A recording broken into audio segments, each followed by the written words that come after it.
We are running. Yeah, 3, 2, 1. We're live. There we are. And we're back. Okay, cool. So yeah, no, that was by far the coolest intro to a movie was Deadpool lately. Well, maybe not coolest Deadpool intro, too. but I enjoyed it. it was good. It was well done. But point being, bringing it back to what we were talking about right before we started going on live and air and shit like that. Yeah, that fucking Lux is a badass theater, dude. In Folsom, yes. Yeah, in Folsom. Oh, did I turn you down too much? Here. Maybe. I don't know. There you go. Just There a we little, go. little more. Little All right. Yeah. Yeah. But yeah. So $5, that is pretty cheap for a movie ticket. Now, the beautiful thing is I was like, we shouldn't tell everybody about this shit because everybody's going to go. Yeah. But nobody watches our show, so we're good to go. There we go. That problem solves itself. Problem solved. But yeah, dude, $5 for a ticket. Well, I'm thinking about doing Movie Pass. Like, have you? So you know about Movie Pass, right? Remind me exactly. So how it Movie works. Pass is that one where it's a really interesting business. But basically the consumer side is for $8.99 a month, or I think it's $9.99. For $9.99 a month, you get unlimited tickets, and I believe it's no special. There's certain criteria, but for the run of mill, if you're like seeing a movie, just like Friday night, typical standard viewing. Yeah. I'm pretty sure 3D's covered too, but at least standard viewing, like you can get unlimited tickets. You said per $10 per month. $10 per month, and Alright. it's kind of like Netflix almost. So- I believe, or at least once a week. I actually don't know that detail, but Right, I how think it often? actually is unlimited. I'd have to find out what it was, but I had an ex-girlfriend that did the movie. There's one that you could buy through, I think it was Century, and you could get, it's like a bucket that's refillable. You buy it like once for the season, I think, and it's a popcorn bucket, Yeah. and a cup. They're all like plastic, so you don't throw them away. Yeah. And it's like $1 to fill it with soda and, Oh, yeah? and a popcorn. And then of Oh, course, okay. yeah, if you bring your own like what's it called? Fucking booze, and you just stick it in there. It's like, so for $1 you fill up your popcorn, $1 you get your drink, and then you put a little Jack in there and you're good to go. Yeah, there you go. You're good to go. It's like a perfect fucking setup, but I don't know if they still do that. I just smuggle candy into the movie because I see movies typically like 2 times a month. That's how frequent I am. That's pretty free. It's pretty frequent. No, Yeah. it's like, I mean, back in the day, actually, apparently, like, I didn't even know this, but like, it makes sense. Back in like the 40s, people used to see movies on average like once a week because, well, just movies were a huge part. That was all you could really do. Didn't have Netflix. They didn't have the back then. internet, Yeah. so that was their like Yeah. internet. That was their television. That was everything. And movies, of course. But also, the newscasts were like a big deal. They would start every movie with news, and so like, especially in the 40s, when like a big chunk of that was the war. That was like how they got their war news. There's propaganda too. Then that's all because that. I was learning about this. I was watching that. It's a documentary about the 5 filmmakers who went to Europe during World War II. They made a movie about like that Capella. shit. Yeah, it's a documentary. Capella, I think, was one of them, and then Weiler. Capella? Like I think so. like what's his name? Frank Capella, I think was his, I think that's No, there's another Capella. Francis would be Frank. Yeah, you're right. That was dumb. now I have to admit this was kind of like background noise while I was packing up my drums, but Right. yeah, no, I just thought that was like, I had to like think to myself, wow, that's actually kind of crazy if you want to like watch the news. I mean, you can still read the newspaper. You had to You had watch to go the to news. but they did it right before like a movie and stuff, so like that's just like, what if you got some like downer news before you watch the movie? No. If it's a comedy, You like and go you're to just see a sitting there comedy, you just found out that like Dresden was like firebombed or something like that, and you had like family who Like, maybe meh. lived there, and you're like, oh like, man, the whole time you're all. oh, this clown is fucked not up. nearly as funny anymore. Yeah. Oh. Well, clowns weren't ever funny. That shit was always Yeah. weird. Clowns are Yeah. freaking weird, but Well, wait, what when that was that 2016, right? When it came? No, was it when it came out? oh, You the remember- new It film? No, I was like, no, that was recent. But you remember there was that year when legitimately there was fucking clowns, like those jackasses would dress up like clowns and just stand places. You remember that? Oh, I think I do remember that. It was like a trend or something like that. Yeah, it was a trend for some reason where people would dress up like clowns and stand under bridges I and shit forgot with a about knife that. or Dude, a fucking machete. Oh, we've gone through so many meme cycles. It's like hard to keep track of them. But like, that was a thing. That was the worst. Why? That was fucking dumb. They chase people and shit. There's a darkness in humanity. There's a darkness in every person. Well, I mean, they weren't actually killing people, which is good. But you put a red rubber ball in a man's nose, and it brings that darkness out of him. But have you seen the movie called? Was it called Clown? Did you know that movie? It's a scary movie where the guy, he dresses up for his kid's birthday, and he's supposed to he puts the clown mask on and it gets stuck, like the nose gets stuck, yeah. and then he becomes this fucking killer clown. Because it's probably like a haunted nose or something like that. I've only some, like, watched curse or parts something. of it, and I straight was like, nope, I'm done. I'm good. I don't want to watch this. This would be on. I feel like it would be on the Sci-Fi Channel or something like that. No, like, it was a 2 theater a.m. movie. I'm gonna have to. I'd almost bring up that fucking trailer for you. It was fucked up. Man, do you remember? I think it was like Clowns of the Apocalypse. Oh no, there was this one film where it was like, I just remember it was in a park and like these kids just got like murdered by a bunch of clowns. It was like a gang of clowns.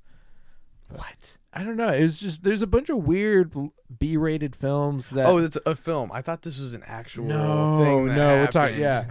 Okay. That would be crazy. But some crazy shit happens nowadays, so Yeah, that's man. not entirely unbelievable. When you're like, oh yeah, so some kid in Minnesota got murdered by a bunch of clowns. I'm like, that's fucking weird, but Yeah. it might have happened. Hey, and anyone who's watching this, if you got any crazy clown stories, go ahead and share your story in the comment section. Share the link down there. Yeah, and let us know how clowns have personally troubled you. But anyways, Movie Pass. Yeah, bringing it back here. So Movie Pass. The interesting thing about Movie Pass though is that like they are basically eating all of those ticket sales. So like no, but here's the thing: is Movie Pass is so much like a gym membership, in the fact that, let's say you go to a gym, like a 24-hour fitness, you see maybe 50 people in there at any given time or less. Yeah. There are probably 2,000 plus members, probably way more than I'm taking numbers out of my ass. Maybe somebody I know actually works there. But I'd be curious to find out what the membership numbers are. I bet you it's like some 5% of people who actually have a gym membership use it, or 10, use it on the daily basis. Or, very common weekly. So last I checked a few months ago, they were still losing money. Like, this is a losing money endeavor.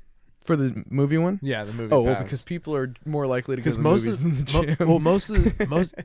Yeah, unfortunately. I mean, no, it makes sense. It is tiresome to like drag yourself to that movie theater and like plop yourself down and have to like endure 2 hours of a new movie. Hollywood like consumer tested entertainment. Yeah, but, extremely like, this is exactly what people want to see. Yeah. Mind-numbing goodness. But no, I mean, like, it's interesting because it has expanded the viewership of movies. So more people are going to the movies now, and apparently the people who are doing Movie Pass are like trying to get into movie production themselves, which makes me think that Movie Pass it's a gateway drug. It's phase one of some bigger plan, which makes the takeaway from this is that they've got money to spend because like they're burning. This is a money pit right now, right? But it's all part of a bigger plan, so they plan on keeping it around for a while. Yeah, I feel like that's worth getting in on. Like, I'd say so, because that's the biggest fear of mine with this Movie Pass thing. Because if they're just paying for these movie tickets, the theaters, they're not gonna like necessarily have a problem with it. I mean, they're seeing the potential long-term threat of it, but I mean, in the short term, they're getting ticket sales. Well, and also ticket sales, like they've already been making. When you have to pay $13 for a ticket or something like that, I think I went to the Arden theaters a couple weeks ago. Yeah, I paid $13 last night for Solo. Yeah, $13. That's kind of why. That's one of the reasons I didn't go see it with you. I was like, weekend night. Yeah, I'd love to go watch Solo, but like, because I'm all about the Star Wars movies, and that's another. We're gonna get into that in a bit because I'm a fucking all for Star Wars, but I'm already starting to lose my heat a little bit. Yeah. Well. Anyways, but Another cheap option though is the early tickets. So this is what Anthony, our cousin Anthony, he did that show with us a month or so ago. Yeah. But like the next morning, I think you went off to work and he and I were like bums, and so we were like, let's we don't have full-time jobs. We wanted to see Ready Player One, and that's right, you went and saw that. We saw that. We saw like the first showing at like 10:30. It was like 11, and we got this early bird ticket. and Yeah. it was like I think it was like $6 or $7. Not bad. Which and this at the not Century, but it's Cineplex. It's that Cinemark. I think it's Cinemark is what it's called. Is that the one on Arden? Yeah, Yeah. and they have the recliner seats. Yeah, they do. No, so that one's cool. No bar, unfortunately. No bar. unlike Well, yours. across the street, there's there's no Hooters there anymore. There used to be a Hooters there. There used to be a Hooters there. No, but there's a Buffalo Wild Wings, and then there's a. Do you feel like, you know what's do you there? feel like they need to make a combination Hooters movie theater? No, not no. Well, because here's my all right. Let me make Okay. let me make an argument. Okay, so like in your traditional like restaurant theater, you're watching a movie. Your neighbor next to you ordered like ribs. So at some point during the movie, like the waiter is gonna have to step in front of you, or someone's gonna have to deliver those ribs to the guy. Oh, I see. What you're saying. If that's gonna happen, somebody's it gonna may step as in well front be of you. like a cute girl. Okay, but now here is, and this is, I'm gonna take a very progressive stance here. Okay, yeah, go. Is that Lay me out. Yeah. No. Well. Yeah. Is let's say they were to do that, I would create a restaurant movie theater that has an assortment of these gorgeous women in bikini tops and some like And then me. Mustangs. Not you. Fucking Not you. These like Mustang stallion fucking Yes. ripped ass dudes. You're not quite there yet. You'll get there one of these days. But I'm like level 2 out of 10. you got to use that gym membership first. I need one. Need to But cancel yeah, so- my cupcake And then membership. depending on what you do is you plan it out where like, okay, say fat dude orders the ribs. Okay. But the next to fat dude is some girl. So then who Oh, delivers okay. them will be this Mustang stallion fucking stripper guy. So that way she's distracted because he's going to be standing in front of her while he delivers said ribs. Oh my god. You would have to like make every person when they buy their ticket, they'd be like, "All right, which seat do you want? Also, what's your sexual orientation?" Dude, that's going to open up a whole new fucking can of worms. What kind of booty do you want in your face? Yeah, because you can't just assume nowadays that a girl's going to want a dude and a guy's going to want a girl. This business model is getting tricky. All right, But I give anything, up. the No, but the customer's always right, Joe. Fuck this. This is what we're doing. Robots. Robots? Robots. Oh, I thought you said robots. I did like say robot robot. butts. I said robots, Oh, okay. but I didn't mean to. I've been drinking. Okay. Yes. Robots. How are robots in the equation? They're non-sexual at all. It's just a little fucking Roomba that comes out with your wings on it. Mm-hmm. Yeah. But then that puts people out of a job. It puts Roombas into no. the job, though. What it does is there was never a job to start with. Yeah, you know what? Okay, because literally a year ago there keep weren't the waiters- servers in theaters. Yeah. So I don't want to hear bitching about, robots are putting us out of jobs Yeah. because we can't serve in movie theater. No, the job didn't exist a year ago. Fuck off.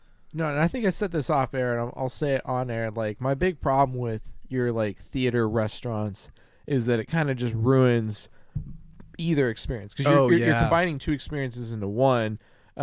Because it's to fulfill Because it's if you to got a fulfill server that coming- dream. yeah. You're like, I want to see the new Marvel film, and I want to be eating a plate of fucking ribs while I do it and drinking a beer, and Right. that's great and all.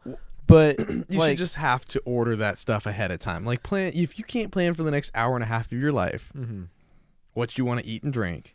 Now, granted, you might need to plan ahead. Like, hey, I'm gonna need 6 beers. yeah. So be it. But plan it ahead.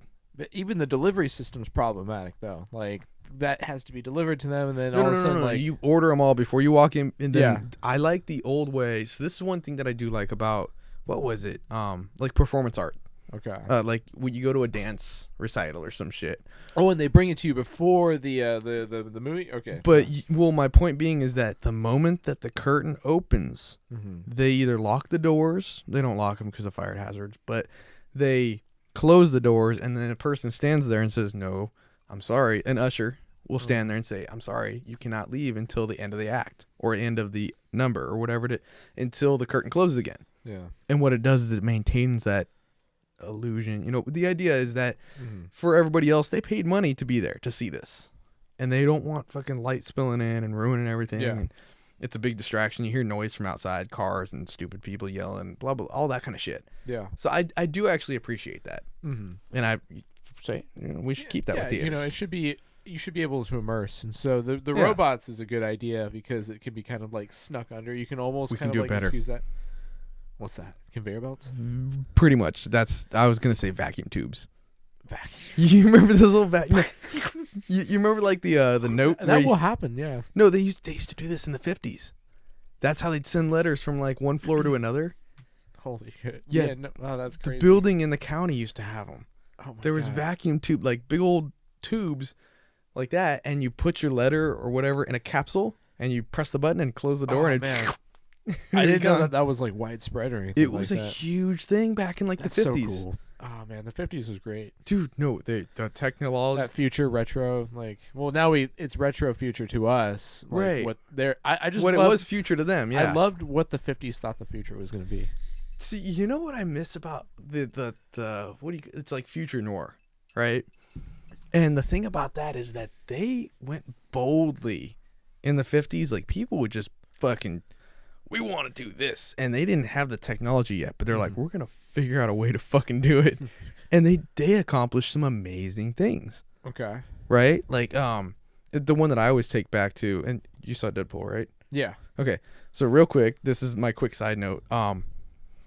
The SR-71 Blackbird. You ever seen the SR-71? It's a Yeah, the SR-71. Yeah. yeah, one of the more popular supersonic jets to ever exist. It's an amazing piece of technology, and it was created in the 60s. Yeah, I think it was. We were talking about this one, Father's Day, or no, Mother's Day, I think. Yeah, Mother's Day. We're were all talking just about, sitting around like- drinking beer and talking about it. Yeah, 61, I think. 60. That sounds about right. I can't recall right now. Very early 60s, though. Yeah. That is an amazing machine. And to this day, there are not many. Well, there are obviously by the same group of people, but the things that it did are still impressive to this day. Like they just simply haven't. The mechanics of it, they figured it out. They did it. Raw horsepower. Like who cares if you can make a microchip smaller? They figured out the shape of the wing and the propulsion and all this that they needed to create a plane that travels faster than a speeding bullet. Literally. Like you shoot a rifle, the bullet goes, I think, 3,200 feet per minute or 3,200 feet per second. The plane travels 3,400 feet per second and cruises and keeps going for 8 hours. It's fucking impressive. Yeah. They did that sheerly on that whole, like, we're just going to make something that people have never fucking heard of before. Yeah. And people in the 50s did crazy shit. Or 60s, 70s even. Yeah, the context of like what's going on at the time is like important too, because it was like the entire thing was like we had to do that because from our perspective the Soviets were doing crazier shit. Yeah, it was Soviets, Nazis, you name it. Yeah, we had the to beat 'em. Nazis. Well, we were like using Nazi scientists. That was still science. Yeah. Some of the Soviets, I think they had some Nazi scientists too. I wouldn't be surprised. Yeah, if, we like, poached the they Nazis just, because like, some of them were smart. I like the Not all narrative. of 'em, I like the but- narrative where we're like, come on, Nazi scientists, you come with us, and then like the Soviets were like, you come with us, you know, or we're gonna fucking kill you. But so we were We probably said the same thing, but maybe I like to think that our cheeseburgers did most of the talking, our culture and the movies and all that. Americans kind of mean sometimes. But Yeah, we're mean sometimes, Yeah. but we got bitchin' movies. But the crazy thing though is that like you kick off the 1950s and the Soviets put out the I can't remember the name of that satellite. You remember Sputnik, yeah. Dude, that scared the shit out of the country. Dude, everybody was terrified. They're like, the Russians are going to beat us to the moon, to everything. Like the space race was on. This is what triggered it, right? Yeah, they put a thing in orbit, and They all of put a sudden, quite a few monkeys in orbit too. They didn't really survive, but well, it's like the next logical conclusion is they can put like an atom bomb in orbit, and then that can come out of orbit and like hit the planet or something like that. yeah, Crazy shit. probably in a place that they wanted it to, which would be not Russia. But with all that like crazy end war or end of the world scenarios going on, I just think it's crazy that like propelled this insane technological advancement period. Dude, we fucking went to the moon. Yeah, we went to the moon. Not we because had there's any to. practical reason to, but just simply to show our dicks were bigger than theirs. That's pretty much the whole reason. Like, there's a race to put a flag on a fucking rock. And we did it. We almost didn't put the flag on the moon. No, we almost didn't. I was like reading about it. It's interesting. We almost put like the UN flag on there. Really? I actually think that would have been a good gesture, but I mean that's probably would have, but it's not a very American thing to do. No, well, it's no, not. actually, it would have been America back then, but America now would have been like, what kind of shit is that? they did Because we've kind of gone downhill in the IQ. We put the American flag on there, but I'm pretty sure that we put like some kind of a plate, some kind of like a commemoration thing on it that would like Did we really? that mentioned mankind. I think That's there cool. was some kind of like shout out to mankind on the American flag. Good on America for that, because that's actually granted. Even though it's like our tribe beat everybody else there.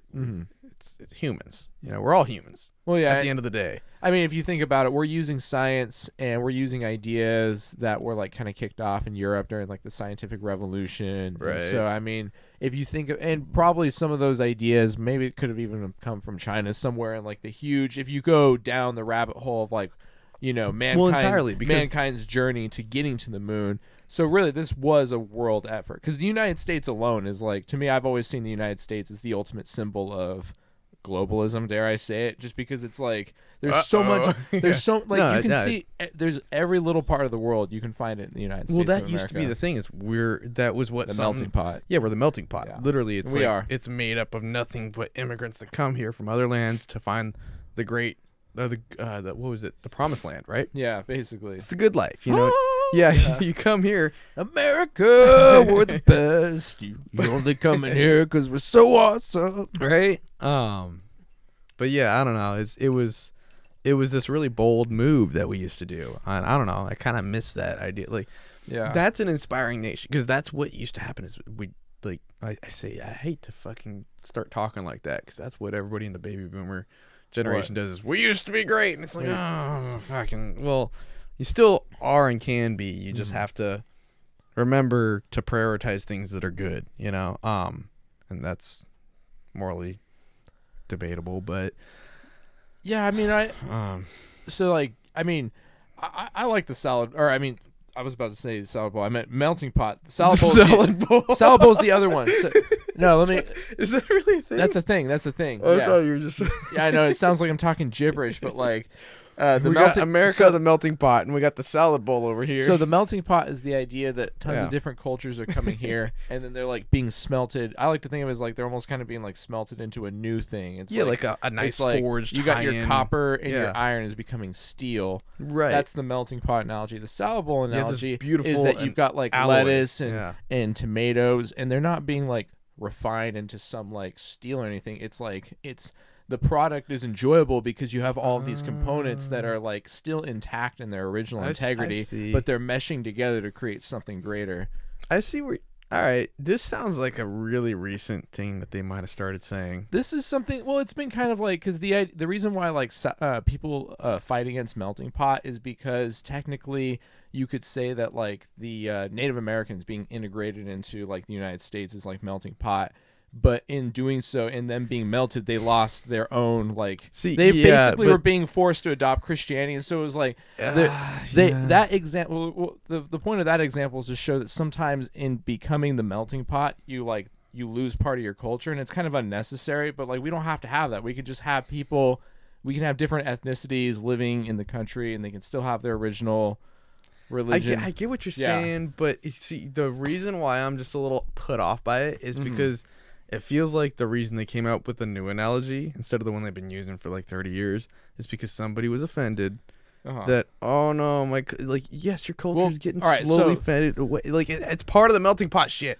Salad bowl has been around for like 30 or 40 years because melting pot has been used since for the last 200 years. Right, but I've literally never heard salad bowl until today. You're the first one to ever teach me. Yeah, I hear it a lot because of the whole like you work in schools and education and stuff like that. But I mean, and I work around like fucking 60-year-olds and 50-year-olds that are old and white. I mean, before people like start like raising their pitchforks against the salad bowl revolution or anything like that. Yeah, I think it's just I think it is like it's worth kind of thinking about to what extent do we need to be the salad bowl or the melting pot, or do we even need to explain like the mixing of ethnicities in these ridiculous metaphors? I don't think we need to worry about that because these shit. metaphors are I just think kind we're of going like, too far when we're. I think they're leading to like problems because people are like, no, we need to be more of a melting pot, but fondue, not salad. I'm like, it's okay. Okay, and here's the truth: if you give me a choice between cheese fondue and salad, I'm gonna pick the fondue every damn time. I also want to point out one problem with the salad bowl analogy. Nobody just eats ranch by itself. ranch is kind of only enjoyable in the context of other stuff. Speak for yourself. So what is that like?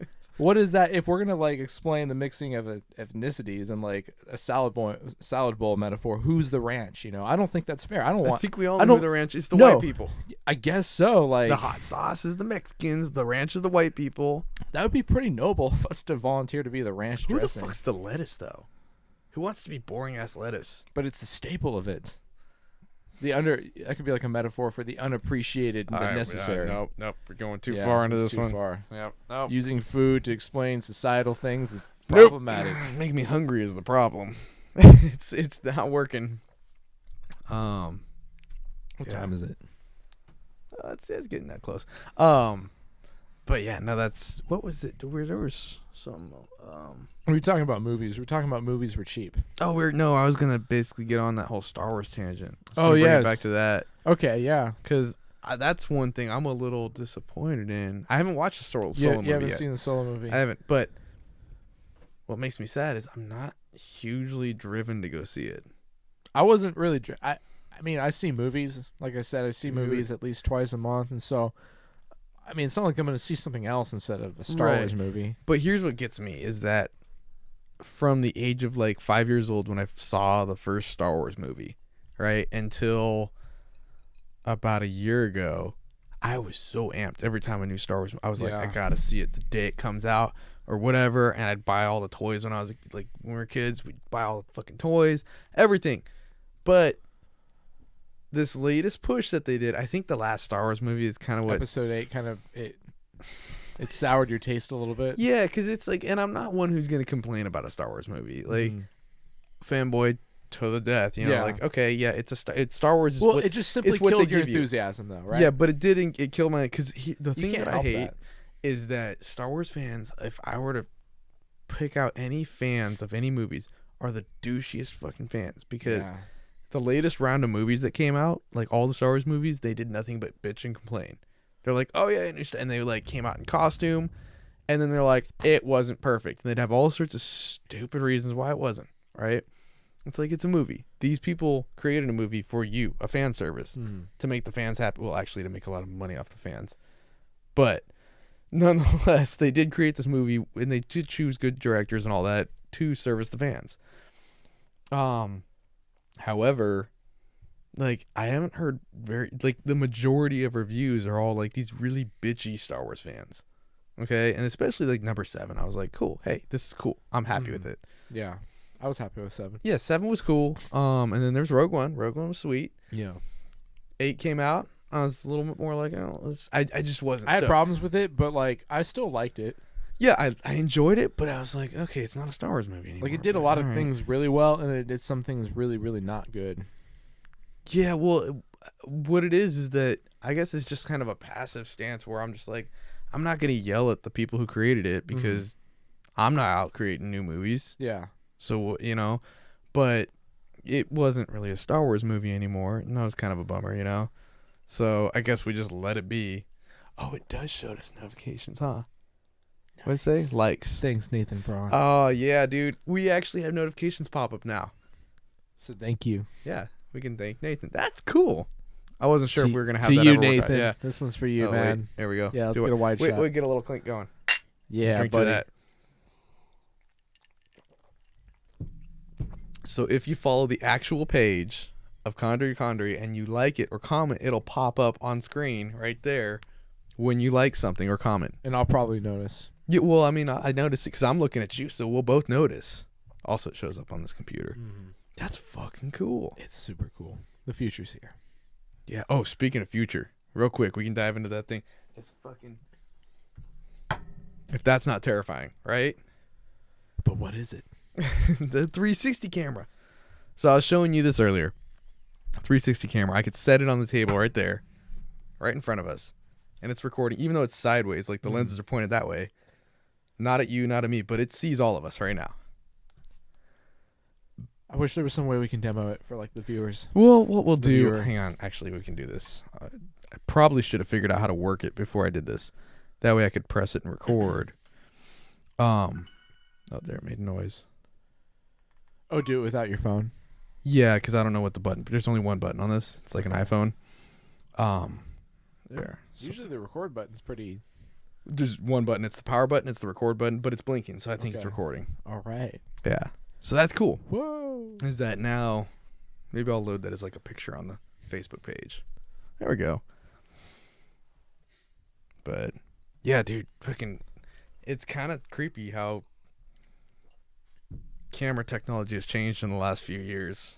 So Yeah, because I mean, it's not just looking that way and that way. It's like it's seeing everything in really good detail. in really good detail. Yeah. Everything that we're like, this whole room, it could just pick out. You can zoom in later. Mhm.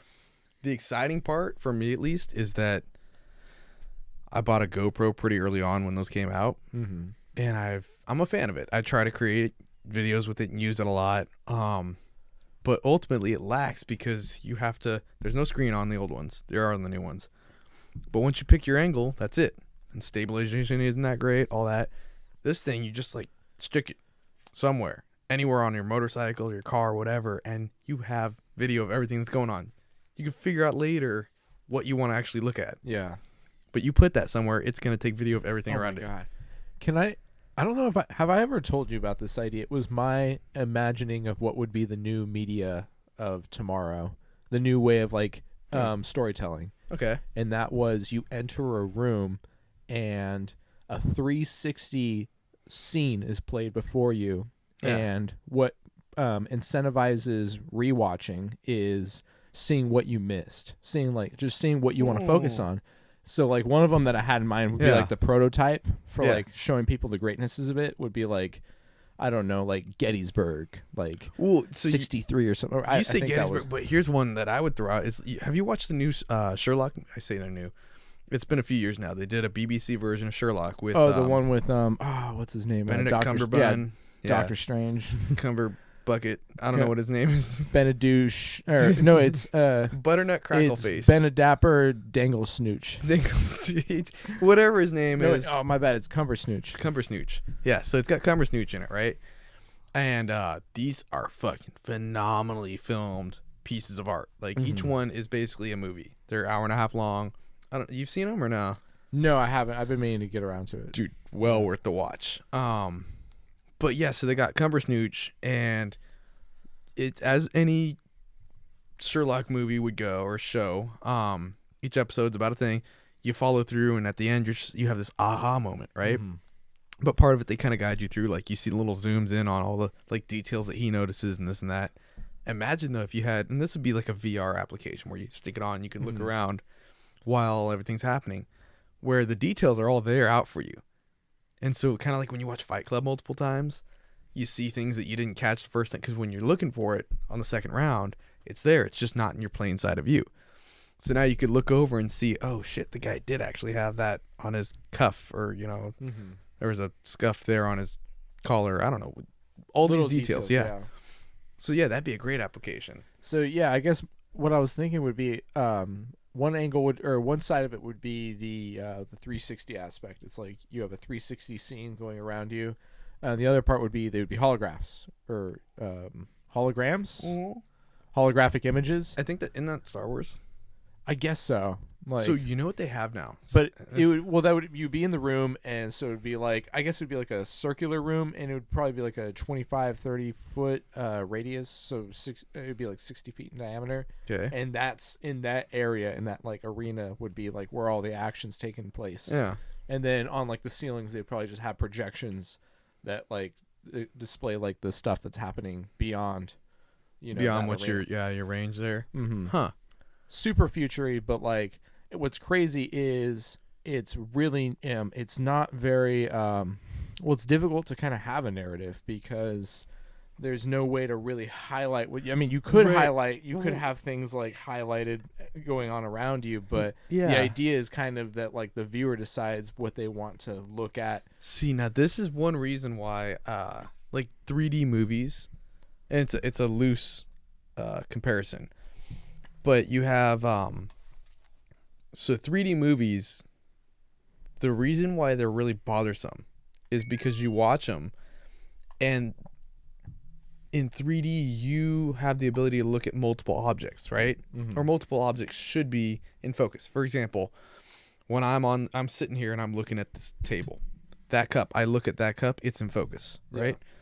But as I'm looking at this cup, everything beyond it's not in focus to my eyes. Yeah. Same with you. You're looking at that cup, but my hand is not in focus. Now, if you shift your eyes up, my hand is in focus. That cup is no longer in focus. I'm still out. You know, like basically your depth of field as your eyes see changes as you're looking, right? Okay. In 3D films, like most films, so let me take it back real quick. On 2D films, the normal ones, you have depth of field, right? Yeah, and all you've the seen time. those great shots where it's got like the guy's holding a card. This is your card, the ace of spades. It's in focus, but he's blurry, Yeah. right? It shifts, does a rack focus. Now he's in focus and the card's out of focus. Yeah. They use those kind of shots all the time. All It's the their bread time. and butter. Right. Well, but that's in 2D films. Mhm. Okay. Now here's the thing is that in a 2D film, you're watching a flat plane where your eyes are like, okay, that's in focus, that's blurry, no big deal. 3D happens, right? In 3D, you've got this thing coming at you, and if it's a blurry thing in your face, it gives you a headache, it bothers you. It causes your brain to actually confuses you. And then if that becomes focused and you're looking at something else, you're like, oh shit, this is, and it's this constant fuck up where it's like bothering the shit out of you as far as what you're supposed to be able to pay attention to.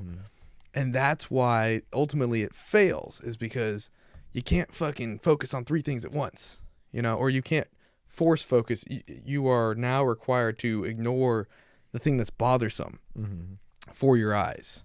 And that's why it never caught on.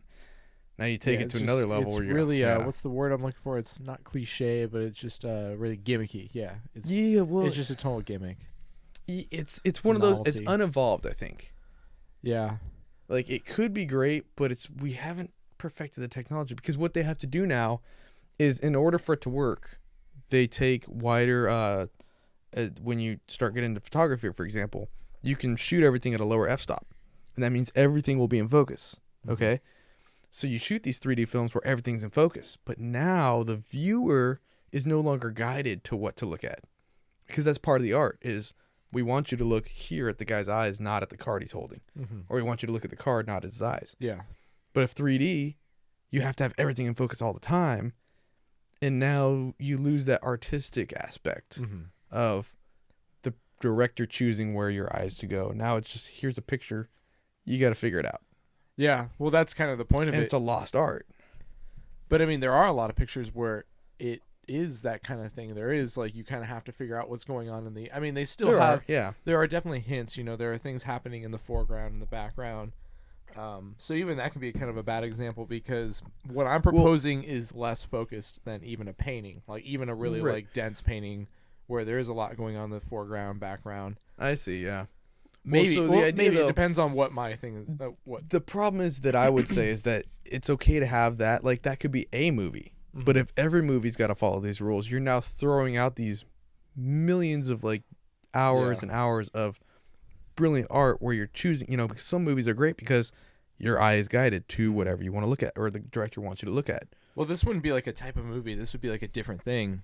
This would be a scene. I think that's what I was going to call it. Oh, just a scene. It's okay. there's scenes. So basically, so use it there are sparingly, some the stories- same way that you don't use that rack focus in every shot. yeah. Use the same thing where everything's in focus sparingly, and the 3D sparingly. It would be for a certain type of story. I don't know. The only way I can explain it is some stories are best told in books, and some stories are best told in movies, and that's actually something that Hollywood hasn't understood yet. Because they take books and they want to adapt them to movies all the time, and then they end up pissing off a bunch of the book readers because it's become something else. Every fucking book reader thinks the book is better. Well, it's because every single one.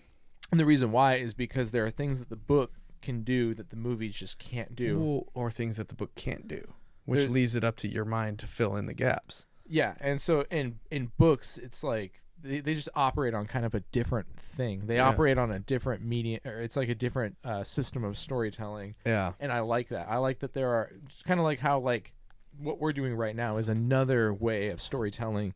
That, and there's some things that we can do while talking like this to tell a story that even a book or a movie can't do. Well, and it's funny because, and probably wrap it up after this, but this is one of the things that I heard recently. It was on a podcast I was listening to, and the idea being is that a podcast for the first time ever allows you to have this truly unfiltered, unadulterated like opinion, you know, or it allows the true self.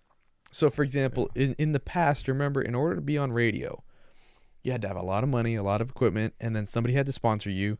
You had to have the talent, and then what you talk about, they're going to choose. So they pick and choose. They're like, no, you're going to talk about this. Here's your script, right? And even then, it got looser and looser and looser to like reality radio, or what do they have? Talk shows, talk radio, where they approve of your message. But if you start straying away from what they are like, hey, this is what's cool and this is what's not, they set guidelines. You know, for the most part, they let the talk show host figure out their own show, but there's still guidelines. Versus when you're on a podcast, it's quite literally you're self-produced. It's self-everything. And it's to the point where if we want to state something, we state it. And you get to actually hear this really true, sort of honest side of people, you know? Yeah, if they're not compelled to say things by like a producer, or if they're not compelled to meet their sponsors' needs. I mean, you and I, we really don't have anything that's controlling what we say. We don't even really give a shit about being interesting enough to appeal to more people. It's great. Like, we have so much freedom. The beauty of what we've done is that, for the most part, it's driven by our own joy of doing this. Yeah. Right. And that's why, you know, we sit down and there's always the debriefs that we have after like every show. And it's cool. And we're like, oh, that was fun. That was not. This is kind of like a feel that I like, and this is a feel that I like. We talk about it, but the point is that we all do this based on just the pure enjoyment we get out of bullshitting, you know. And it takes me, ultimately what this is like is when you're sitting around with your friends, quite literally drinking and bullshitting about something, and then you end up accidentally talking about something real, you know. And that's what happens. Is we've had a few of those nuggets where it's like some real shit comes out. Yeah. You know, it's far and few between because we got to dig through the bullshit, but it's fucking great, dude. Yeah, inspiration can come from weird places, and it can come at odd times, and it's nice to have a camera rolling when it does. Yeah. And I guess that's kind of the one, is that for once we finally started rolling the camera. Yeah. So shit. Let's keep it. With that, let's keep rolling the camera, our 360 camera too. Yeah, I turned that off. That was terrifying me a little bit, but yeah, because it captures everything. Everything. But yeah, good show. I'm out of drink, but you got some, so we'll cheers to that. Yep, we got shit to do. Let's get out of here, man. All right, let's do it. Hold it. That's off and.